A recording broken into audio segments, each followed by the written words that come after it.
Hello, welcome to episode 21 of Full Movie Podcast. This is the second and final part of our Exorcist special. I'm Matt. And I'm Captain Howdy. I was going for all serious there, and you just steamrolled it out there. I know. Ain't I a stinker? Yeah, you are. Alright, okay. Moving on, you got to do a lot of talking last week, and I'm going to steal the show a little bit at the beginning here, because I want to talk about the thing I kind of find most interesting about this film. Alright, go on then, expert. Expert of The Exorcist, your favourite film? I will, thank you. I want to talk a bit about the reception, the then and now of this film. Okay. Because obviously, we briefly touched on it when you were talking about the girls who were laughing at the film. I wanted to murder them. Yes, exactly. And I didn't. But obviously, you thinking, well, this is a terrifying film, but these, young people don't see it that way. Mm-hmm. And I think that it has obviously a lot to do with the fact that a contemporary audience does not have that fear of God. We don't have that cultural relationship with the church that we might have had 50 years ago. Yeah, okay. And I completely see that. Obviously, I find certain scenes and things about the film creepy, but it's not like I have a genuine fear of kind of religious consequences about stuff. No. Yeah. Is that it? That's the end of my lecture. Okay, well, yeah, I mean, definitely things were different in the 70s. Mm-hmm. Things were different in the 80s, of course they were. Yeah. I mean, the reception that it got in the 70s was it played at cinema for like a year and a bit. Basically, it played from Boxing Day 1973 through to Jaws being released in 1975. I didn't realise it was released at Christmas time. It was, yes. Brilliant. It was a Christmas film. How about that? So, yeah, and it stayed at cinema for a long time because it was a massive success. Of course. And then... Controversy always, sells. Oh, God, yeah. And then it... Obviously, there was a bit of a gap. Yes. Because it was taken out of cinemas, shown a couple of times in places, drive-through theatres and special events. And then in 1981, it was released on VHS for the first time. Wow. Because, obviously, VHS came out in 81. Yeah. So, and I'm talking mostly about the UK, because in America it was shown on television throughout and whatnot. It had cuts. It was shown during the day in Oh, wow. in American, yeah. So basically, it was released in 1981 on VHS, and it was released for 7 years, and then it was banned. Wow. But it's not a part of the BFC video nasties sort of... Not like Evil Dead, that sort of No. thing. Yeah. Not like Spit on Your Grave. Texas Chainsaw Massacre was banned for 22 years, I think it was. Wow. And that's not very gory at all. I know, I was super disappointed. Yes. So it all comes down to one person, Mr. James Furman. Boo. Boo that man. I'm sure he's a lovely man, but boo that man. Indeed. Probably likes Last of the Summer Wine or I something. expect so. Songs of praise is recorded every day, Right, so he said that the film was unpure and grotesque and banned it outright. So, thanks, James Furman. Damn it, James. James Furman retired in April of 1999, and it was re-released in cinemas in June 1999. Exorcist win! Brilliant. So essentially, it was all in the UK. It was all down to one person, but of course, it had been banned by councils, just like Monty Python's Life of Brian was banned from a certain specific bannings where they wouldn't show it. Yeah. And The Exorcist, even when it was re-released, it still was banned in certain parts. So, which is a bit crap. But it was re-released in 1999. The director's cut was released in 2000. There's a couple of differences. Not many. I think it's a grand total of about 6 or 7 minutes. My favourite of those bits being the conversation between the two priests. Yes. Which, in the original cut of the film, basically what they do, they just sit on the stairs in silence. In director's cut, there's a whole conversation going on there about why this girl, why us, and whatnot. And it's almost beautiful, and again, this is why The Exorcist is a comedy, it's a drama, it's horror, it's all of these things. It's a very dramatic moment, and that scene is quite dramatic. Yeah, it's a very important scene, and I'm, glad that it was put back in. Exactly. Another scene that was cut is the actual ending. There was an ending in the original cut. You see Kinderman ask Father O'Malley how the girl is, and it's like, she's okay, and then basically they just walk off in different directions. In what they call is the Casablanca cut, Casablanca having the ending where the police officer and somebody else, can't remember who it is, basically walk away together and say, this could be the start of a beautiful friendship. Well, that happened with Kinderman and Father O'Malley. There was a running joke where he was inviting people to the cinema to go and see films, because he was quite a lonely man. Yeah. And Father O'Malley, he says to Father O'Malley, it's all fellow, do you want to see it? He's like, seen it, and they just go off together. Now, unfortunately, the dialogue of that scene is actually unavailable anywhere. Right. Because whilst they were filming, the only bit of sound that they had was them talking and then a taxi going past and beeping its horn. So, unfortunately, we'll never see that ever. Shame. You get to see a long shot of it. Yeah. So, and then there's the spider walk. I love that scene. So, the spider walk was cut from the original essentially because there was a disagreement between William Peter Blatty and William Friedkin about how it should be put in the scene. Because there's a dramatic scene where they find out that Burke Dennings has been killed. Chris is crying and the assistant comes over to comfort her, and then it fades to black in the original. In the director's cut, the assistant comforts her and then walks out. Then you see Reagan come down the stairs on her backwards, a spider walk, stick her tongue out, and blood comes out. Now, the director wasn't entirely happy with that shot either.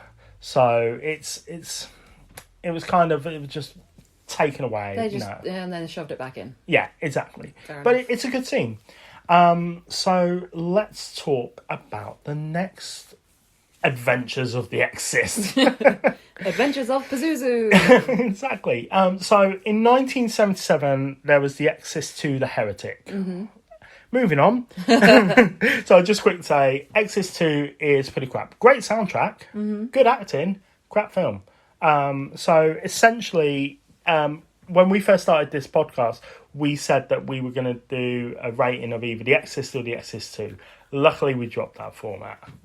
Basically, don't watch The Exorcist 2. Yeah. Watch instead The Exorcist 3, which was released in 1990, and it's also known as Legion. That's far superior, and it's a film that we will review. Yeah, definitely. I promise you. And then in 2004, there was The Exorcist: The Beginning, directed by Rennie Harlin, which is pretty crap. Okay. But after that, there was a film called Dominion, prequel to The Exorcist, which was directed by Paul Schrader. Now, that was supposed to be The Exorcist: The Beginning, but it was considered crap and not as gory. So basically, they brought in Rennie Harlin to do another film. And then we come on to the TV series The Exorcist. Now, we watched that and we liked it a lot. Yeah, it was great. Really good. It is a very good film. A TV series, sorry, I should say. Sorry, I'm so obsessed with films. And yeah, unfortunately, that was cancelled as well. Yeah, it's such a shame. I mean, 2 really great seasons. Good stories, really good stories. Special effects were good. And certain parts were generally scary. Yeah, well. and good twists. Yeah, exactly. Very good twists. So, yeah, let's talk about some of the spin-offs. Yeah, well, rip-offs. It's Rip-offs. not like Okay, Adventures no, of not Father Merrin. spin-offs, so there was Repossessed, the Leslie Nielsen film, which I haven't seen for a long time. No, but I want to get hold of it because I remember enjoying it very much. That is quite fun. Then you have, strangely enough, Amityville 2: The Possession, which is a prequel to the Amityville. It's based on can't remember the name of the family who originally lived there. Yeah, it's the DeFeos who DeFeos, thank you. Yeah. So, and it rips off The Exorcist very badly. Oh dear. So you have scenes where help me appear on somebody's stomach. Flies are attacking this man and stuff like that. It's a rip-off of both the original Amityville, which is a crap film, Yeah. as well as The Exorcist. After that, you have films such as, I'm just going to read a list. So you have Shark Exorcist. Brilliant. Yeah. You have The Exorcist Mistress. Okay. You have The Exorcist. Not as in the, as in The Right. Exorcist. The Exorcist. The Exorcist, bruv. Brilliant. Do you get me? Exorcist Nurse. Right. Exorcist Doll. Beyond the Door. Damned in Venice. And I Don't Want to Be Born, which were all massively ripping off The Exorcist. You probably have never heard these films or seen these films. I've heard, funnily enough, of Shark Exorcist.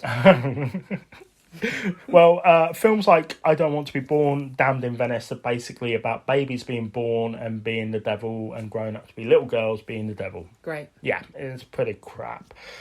Let's get some facts going on. So, this is the film debut of Jason Miller. He received an Oscar nomination for his role as Father Karras. Imagine that. Your first ever film, you get Oscar nominated. It's amazing, right? That is pretty cool. The movie was originally remade in 2015, but was cancelled. Thank fuck for that. There goes our PG rating. Sorry. You really fucked that up, Fran. There's an actual serial killer in The Exorcist. Yes. Paul Bateson, he plays the X-ray technician during the angiograph scene. Oh, yes. Yes, he actually killed people in real life. Wow. For more details on that, just check the internet. It's quite fascinating.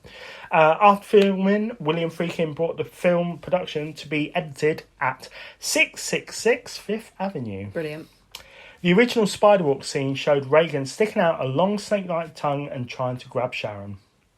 The Exorcist is based on the exorcism of Roland Doe in real life. Now, for more details on that, check out Hardly Paranormal's episode. I think it's episode 2, 3 or 4. I can't remember off the top of my head, but it's one of the early episodes. Cool. They do that justice. This film is the start of Rick Baker's career. Rick Baker, the legendary special effects artist. This was the film where he was Dick Smith's assistant. Wow. As of 2020, the property in Georgetown used for the exterior scenes next to the infamous stairs is now a marijuana store. How fitting. Many of the Exorcist cast and crew believe that the film is cursed. Now, I would go on to details about that, but what I recommend is check out a podcast called Inside the Exorcist. It's a 7-part story. It's very fascinating. And The Exorcist made a few audience members nauseous. So when they were selling tickets for the film, they also gave people bath bags. So there you go. Let's sum it up. Do you like it? Obviously. Good. Do you? Yes, I love it. I think it's the perfect film. I have this theory about every film being good versus evil. Every film, from Star Wars, Luke versus Darth Vader, to Dude, Where's My Car? The dudes versus, I think they're called the super hot giant aliens. Don't pretend you didn't know that. I did know that. So as far as I'm concerned, this is perfect. This is the ultimate good versus evil. Yeah, and it's continued to have cultural influence on films for a very, to this day. So yeah, I mean, it's been referenced in so many different things, whether that be Roseanne, The Simpsons, you just check YouTube. It's just iconic. There's so many stuff. So yeah, do we have some reviews, Freya We've Perryman? had some lovely reviews. We've had a review from the wonderful Lacey. Lacey says, "This podcast is the one. Freya and Matt review movies like they are talking to old friends rather than pretentiously dissecting it like most movie reviewers. They are funny, full of facts, and the episodes are long enough for lots of fun, but short enough so it is never a chore to listen. If you love movies and iconic duos, this is for you." I love the idea of an iconic duo. That's great. I like that. And also we have a review from one Emma Jane. Oh. She sounds like a lovely person. She definitely does. She says, "Absolutely love this podcast. Such lovely listening and perfect little bite-sized pieces. Definitely add this to your list." Oh, thank you, Emma, and wonderful. thank you, Lacey. Oh, we have one more. Oh, okay. From Maria Ool. Okay. She says, "I want to chat with you. Write me here, please. Loveheart, pofsex.com, Loveheart. My nickname, Moona. 5 stars. Oh, cool. That's nice. Yeah. Let's get some links in there, Freya. You can email us on fullmoviepodcast@gmail.com. Twitter, we are at fullmoviepoduk, and on Instagram, we are at fullmoviepodcast. Thank you, everybody. Dan, Emma, Lacey, Kev, Jerry, Lacey, Kev, Jerry, everyone. Glenn, everybody. You're Thank all you so wonderful. very much. Next film we're doing on Wednesday is going to be 1988's Adventures of Baron Munchausen. Woohoo! See you Catch then. us then. See you later, guys. Thank you.